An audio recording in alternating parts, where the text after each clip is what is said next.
कैसे हो सब? उम्मीद करता हूं अच्छे ही होंगे। जैसा कि चैनल का नाम है कौशिक नर्सिंग टिप्स, तो इस YouTube के प्लेटफॉर्म पे आने का बस एक ही मकसद है। जो भी मेरे भाई बहन YouTube के जरिए इजी वे में पढ़ाई करना चाहते हैं तो वो इस चैनल को अभी सब्सक्राइब करें, लाइक करें और हमें कमेंट करके बताएं कि कैसी वीडियो आपको चाहिए, कौन से टॉपिक की वीडियो चाहिए। उसी टॉपिक को इजी करने की कोशिश करूंगा और हर हालत में आपको समझ में आ जाए ऐसा टॉपिक तैयार करवा दूंगा। तो आज का जो टॉपिक है वो है वाइटल साइंस। ठीक है, वाइटल साइंस के बारे में पढ़ेंगे। वाइटल साइंस कैसे कैसे अफेक्ट करते हैं। वाइटल साइंस एक ऐसा टॉपिक है जो हर जगह पे मिलता है, मतलब first year, second year, third year, fourth year, कहीं पे भी जो वाइटल साइंस है उसकी रिक्वायरमेंट रहती है। अगर आप हॉस्पिटल ड्यूटीज में जाते हो तो वहाँ पे भी आपको देखने को मिलता है कि कोई भी पेशेंट है उसके वाइटल साइंस चेक करने को। ठीक है, तो इस चैनल को अगर आप नए हैं, अगर आप पहली बार देख रहे हैं तो लाइक करें, सब्सक्राइब करें और अपने ज़्यादा से ज़्यादा अपने दोस्तों को शेयर करें, ताकि इस जर्नी में उन्हें आसानी से जो चीज़ें देर से समझ में आती है या फिर कुछ कॉन्सेप्ट क्लियर नहीं होते उनको मैं कोशिश करूंगा कि आसानी से बहुत ही इजी वे में ट्रिक से हम याद करेंगे। कोई भी टॉपिक ऐसा हो जो आपको पढ़ना है या समझना है इजी वे में, तो आप सबसे पहले क्या करेंगे, कमेंट सेक्शन में जाके कमेंट करेंगे और फिर उसके ऊपर हमने वीडियो बना देंगे। तो सबसे पहले हम पढ़ेंगे कौन सा, वाइटल साइंस। ठीक है, वाइटल साइंस मतलब चलो देखते हैं वाइटल साइंस के बारे में क्या कुछ है। अभी हम एक थोड़ा सा ओवरव्यू देखेंगे, उसके बाद अलग अलग वीडियोस में अलग अलग वाइटल साइंस के बारे में हम डिस्कस करेंगे। Okay, let's start. That's you know what is vital science. ठीक है, यहाँ पे हम लिखेंगे क्या, वाइटल साइन। ठीक है, वाइटल साइन क्या होते हैं। वाइटल साइंस का जो दूसरा नाम है, दूसरा नाम क्या होता है, किसी को पता है? अगर नहीं पता है तो लिख लीजिए। Vital signs are also known as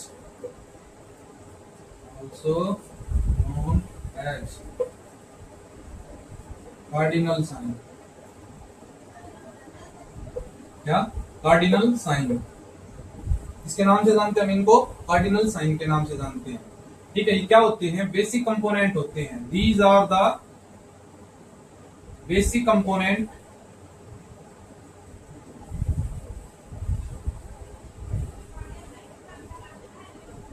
of the physiological and psychological status of a client।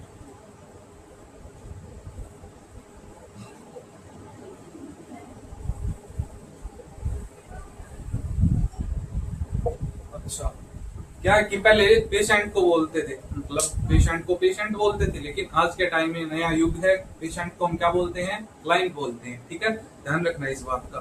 तो क्या हो गया, वाइटल साइंस को हम कार्डिनल साइंस भी बोलते हैं, basic component of the physiological and psychological status of a client.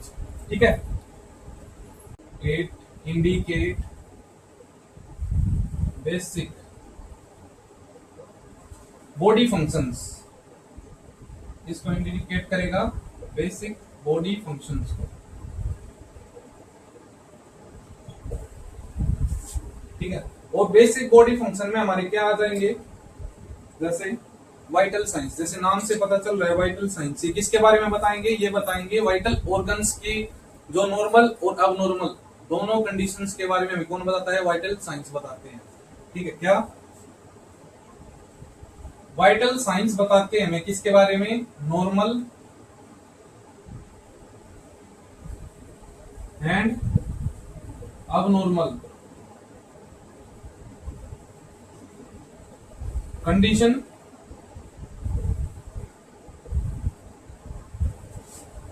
Of vital organs, vital organs. ठीक है, तो अब हम किसके बारे में देखते हैं थोड़ा सा, वाइटल ऑर्गन्स। वाइटल ऑर्गन्स कौन कौन से हमारे होते हैं। ठीक है, जैसे ब्रेन, ठीक है, लंग्स, लीवर, किडनी और सबसे लास्ट में हम किसके बारे में बात करेंगे? हार्ट।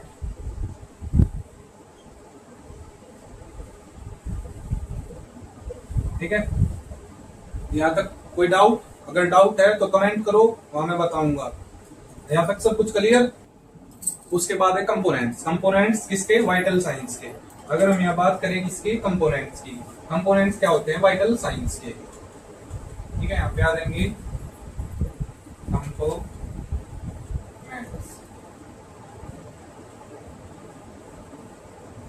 ठीक है, कंपोनेंट्स कितने होते हैं? 6 होते हैं। ठीक है, यहाँ पे हम कैसे याद रखेंगे? ये सीरीज में याद रखने ऐसे कैसे? टेम्परेचर, पल्स, पल्स रेट, उसके बाद तीसरे नंबर पे है एस्पिरेशन रेट,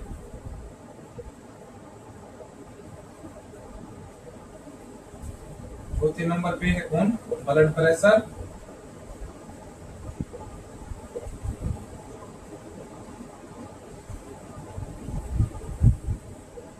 पांचवें और छठे नंबर पे। अब देखो यहाँ पे क्या होता है कि लास्ट में तो अपना आ जाएगा SpO2। पांचवें नंबर पे क्या रहता है? लफड़ा रहता है। नॉर्मल कंडीशन में देखेंगे तो पेन आएगा। क्या आएगा? पेन आएगा। फिफ्थ नंबर पे आएगा पेन। मान लो अगर इमरजेंसी कंडीशन है, तो फिफ्थ प्लेस पे पेन को हटा के पेन की जगह पे हम क्या देखेंगे? Pupillary response. हम क्या देखेंगे? That will be pupillary response check करेंगे। ठीक है, अब ये सारे डिटेल में पढ़ेंगे अलग अलग वीडियोस के अंदर। अगर मैं ओवरव्यू की बात करूं तो ओवरव्यू थोड़ा थोड़ा नॉर्मल वैल्यूज की बात करूं वो मैं यहाँ पे आपको बताता हूं। ठीक है, अब हम पढ़ेंगे इसके बारे में थोड़ा सा। नॉर्मल वैल्यूज बताऊंगा बस मैं आपको। क्या बताऊंगा? Normal values, temperature, pulse, respiration, BP और SpO2, इनकी नॉर्मल वैल्यू बताऊंगा। अच्छा, एक बात बताओ, पेन को इसमें वाइटल साइंस में क्यों कंसीडर किया गया? क्योंकि जो पेन है उसको मेजर, ये एक मेजरेबल यूनिट है। ठीक है, इसको मेजर कर सकते हैं। डिफरेंट टाइप के स्केल्स डिफरेंट एज ग्रुप के लिए यूज करते हैं। ठीक है, अब हम नॉर्मल बात करें, नॉर्मल टेम्परेचर कितना होता है? That is temperature.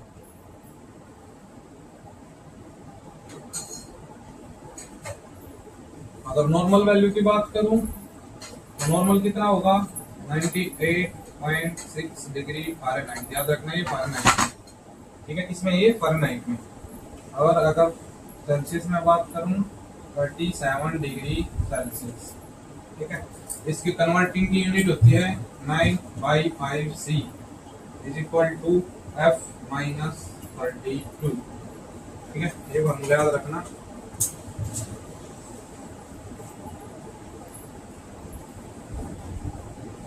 Okay,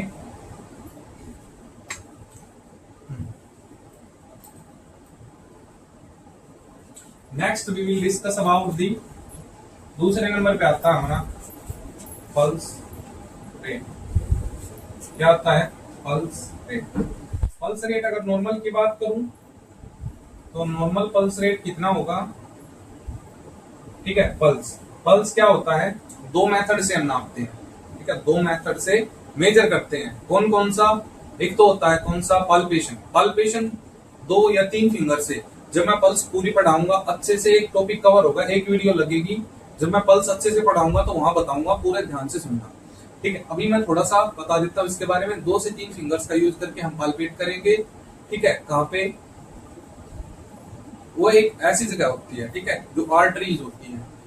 arteries अलग अलग लोकेशन होती हैं। अलग अलग लोकेशन के ऊपर अगर हम बात करें तो वहां पे हम क्या करेंगे? पल्पेट करेंगे। वो लोकेशन वगैरह सब कुछ मैं उस वीडियो में बताऊंगा।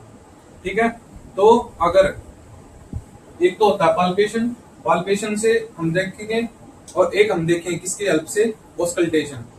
ठीक है, सुनेंगे, सुनना किसकी हेल्प से होता है, स्टेथोस्कोप की हेल्प से।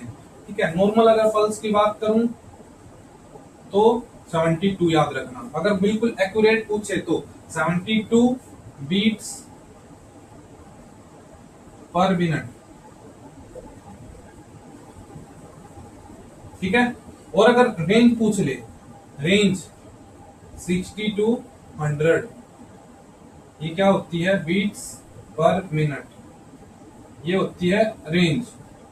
अब देखो, अगर 60 से कम है, अगर less than 60 beats per minute है,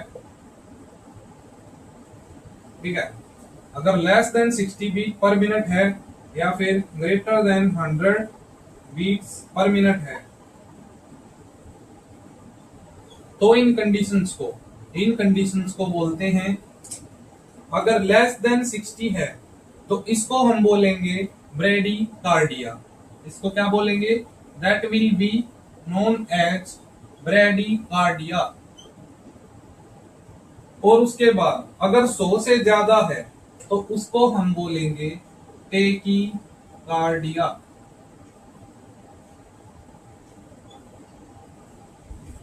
ओके, यहां तक हुआ क्लियर। अब हम आगे पढ़ते हैं।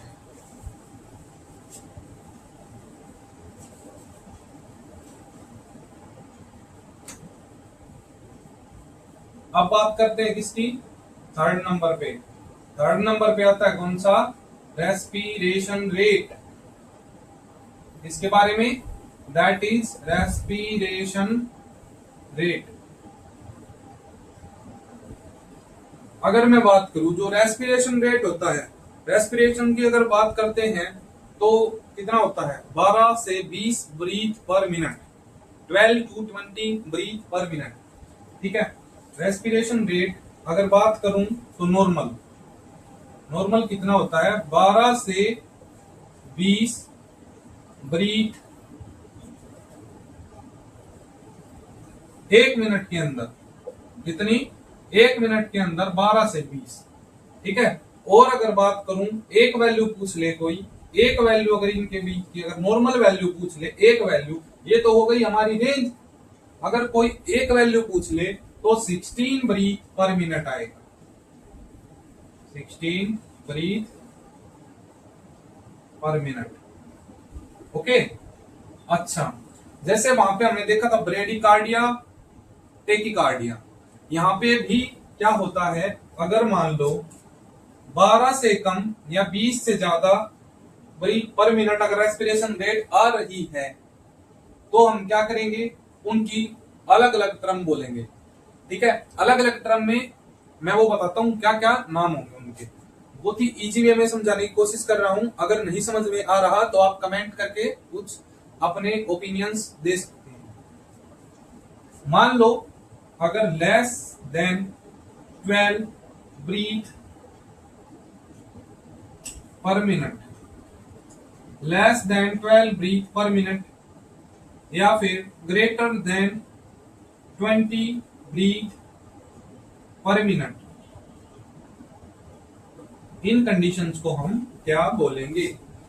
वहां पे हमने बोला था ब्रेडिकार्डिया, टेकीकार्डिया, यहां पे हम क्या बोलेंगे, दैट विल बी ब्रेडिपनिया,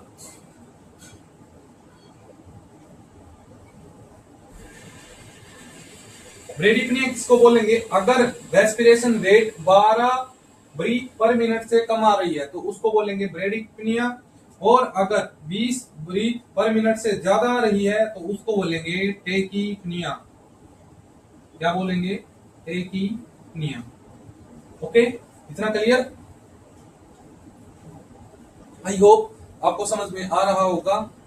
अगर थोड़ा बहुत समझ में आ रहा है, थोड़ा बहुत क्या, मैं कोशिश कर रहा हूं कि आपको अच्छे से समझ में आ जाए। अगर अच्छा लगे तो लाइक, सब्सक्राइब, बेल आइकन को भी दबाना, ताकि जो भी अपडेटेड वीडियो है वो आप तक पहुंचे और आप अपनी जो आगे की पढ़ाई है वो कंटिन्यू कर सके इजी वे में, बिल्कुल इजी।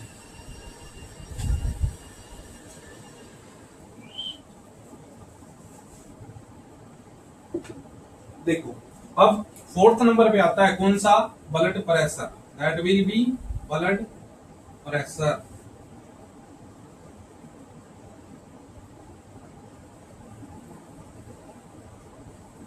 ठीक है, इन शॉर्ट हम इसको बोलते हैं बीपी। ठीक है, इसके अंदर क्या क्या चीजें आती है, एक आता है सिस्टोलिक ब्लड प्रेशर, एक आता है डायस्टोलिक ब्लड प्रेशर। कितना, systolic blood pressure and diastolic blood pressure. Systolic blood मतलब अगर एक सेपरेट वीडियो लगेगी इनको बनाने में, इनको बहुत अच्छे से मतलब डिफाइन करके समझाने में एक अलग वीडियो लगेगी। ठीक है, लेकिन अब मैं थोड़ा सा ओवरव्यू दे रहा हूं क्योंकि ये वीडियो बहुत ज्यादा बड़ी हो जाएगी, तो ओवरव्यू देख लो। जैसे सिस्टोलिक बीपी, सिस्टोलिक और डायस्टोलिक को बहुत अच्छे से समझाऊंगा कहां पे, जब मैं ब्लड प्रेशर एक नई वीडियो बनाऊंगा तो वहां पे समझाऊंगा। लेकिन अगर मैं बात करूं सिस्टोलिक और डायस्टोलिक बीपी की, सिस्टोलिक और डायस्टोलिक बीपी की अगर नॉर्मल वैल्यू की बात करूं यहाँ पे, ठीक है, नॉर्मल वैल्यू, जो नॉर्मल वैल्यू है वो कितनी होगी, लेस देन 120 सिस्टोलिक होगा, लेस देन 120 होगा सिस्टोलिक और लेस देन 80 होगा डायस्टोलिक। ठीक है, पहले क्या होता था 120/80 को हम नॉर्मल मानते थे, लेकिन आज के टाइम में 120/80 से कम है तो वो नॉर्मल की कैटेगरी में आता है। अब अगर मैं बात करूं किसकी, देखो कोई भी चीज है, हम कुछ भी मेजर करते हैं, जैसे हमने मान लिखा था beats per minute, breathe per minute, लेकिन यहां भी तो लिखना पड़ेगा इसकी यूनिट। इसकी यूनिट क्या होती है प्रेशर को मापने की, that is mm of hg, mm of hg। ठीक है, that is mm of hg। ठीक है, हाई ब्लड प्रेशर किसे बोलते हैं, ठीक है, या फिर लो ब्लड प्रेशर किसे बोलते हैं, वो हम अगली वीडियो में जब ब्लड प्रेशर के बारे में बताएंगे तो पढ़ाएंगे। ठीक है,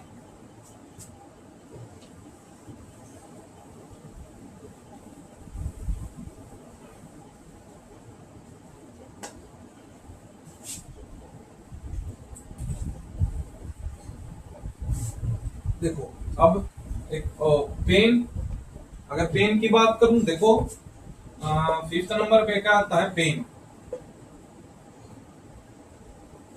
पेन को मेजर करने के लिए डिफरेंट स्केल्स का यूज करते हैं। किसका यूज करते हैं, डिफरेंट स्केल्स, डिफरेंट स्केल्स का यूज करके हम पेन को असेस करेंगे। आपने देखा होगा कि जो पेशेंट की फाइल होती है उसके अंदर पेन असेसमेंट के लिए एक स्केल होता है, उसके अंदर क्या होता है कि एक स्माइली बनी होगी सबसे पहले, लेकिन यहाँ पे चलते चलते लास्ट में होगा एक गंदा मुंह। ठीक है, अब पेशेंट की कंडीशन के, पेशेंट के एक्सप्रेशन के हिसाब से हमें क्या करना होगा, उस पे टिक लगाना होगा और पेन की असेसमेंट करनी होगी कि पेन सीवियर है, माइल्ड है, मॉडरेट है, कैसा है। ठीक है, ये हो गया पेन के बारे में अभी के लिए इतना ही।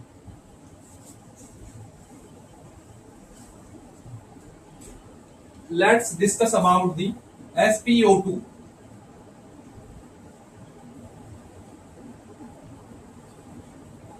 पेन की और SpO2 की एक ही वीडियो बनेगी क्योंकि ये बहुत ही छोटे से मिनिमम से टॉपिक है, तो एक ही वीडियो में सारा कवर हो जाएगा। ठीक है, तो SpO2 अगर नॉर्मल बात करूं तो नॉर्मल 96 से 100% होनी चाहिए। क्या है, SpO2 की वैल्यू 96 से 100% होनी चाहिए। और ये किससे, दैट इज पल्स ऑक्सीमीटर। ठीक है, पल्स ऑक्सीमीटर होता है एक, पल्स ऑक्सीमीटर से हम क्या करते हैं, मेजर करते हैं इसको। और जो पल्स ऑक्सीमीटर है वो पल्स के साथ साथ क्या बताता है, सैचुरेशन प्रेशर ऑफ ऑक्सीजन बताता है। ठीक है, ये बताता है। ओके, तो यहां तक क्लियर, आई होप समझ में आ गया होगा। अगर समझ में आ गया हो तो लाइक करें, चैनल को सब्सक्राइब करें और हमसे जुड़ें और अपने दोस्तों को शेयर करें और ज्यादा से ज्यादा सब्सक्राइबर जोड़ के हमें मोटिवेट करें ताकि मैं और अच्छी से अच्छी वीडियो बना सकूं और आपकी हेल्प कर सकूं। Thank you.